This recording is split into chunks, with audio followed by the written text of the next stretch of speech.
জাতিসংঘ সাধারণ পরিষদের ৮০তম অধিবেশনে যোগ দিতে নিউ ইয়র্কের উদ্দেশ্যে ঢাকা ছাড়লেন প্রধান উপদেষ্টা ড মোহাম্মদ ইউনূস। সাথে যাচ্ছেন দেশের প্রধান রাজনৈতিক দলগুলোর শীর্ষ ৫ নেতা। রাত ১টা ৪০ এমিরেটস এয়ারলাইন্সের একটি ফ্লাইটে তিনি হজরত শাহজালাল আন্তর্জাতিক বিমানবন্দর থেকে রওনা হন। ফ্লাইটে মির্জা ফখরুল সহ অন্য নেতাদের সাথে প্রধান উপদেষ্টার হাস্যোজ্জ্বল কুশল বিনিময় লক্ষ্য করা যায়। বাংলাদেশ থেকে সফরে যোগ দিয়েছেন বিএনপির মহাসচিব মির্জা ফখরুল ইসলাম আলমগীর, বিএনপির পররাষ্ট্র বিষয়ক উপদেষ্টা হুমায়ুন কবির, জামায়াতে ইসলামী নায়েবে আমির সাইয়েদ আবদুল্লাহ মোহাম্মদ তাহের, এনসিপি সদস্য সচিব আক্তার হোসেন এবং সিনিয়র যুগ্ম সদস্য সচিব ডাক্তার তাসনিম জারা। যুক্তরাষ্ট্র থেকে প্রতিনিধি দলের যোগ দেবেন জামায়াত নেতা মোহাম্মদ নকিবুর রহমান।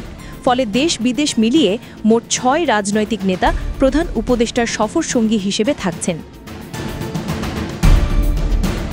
প্রধান উপদেষ্টা অধ্যাপক মোহাম্মদ ইউনূস আগামী ২৬ সেপ্টেম্বর জাতিসংঘে ভাষণ দেবেন। এতে বাংলাদেশের বর্তমান অবস্থা, ভবিষ্যৎ পরিকল্পনা এবং বিশ্ব সম্প্রদায়ের সঙ্গে সম্পর্কের নানা দিক উঠে আসবে বলে কূটনৈতিক সূত্রে জানা গেছে।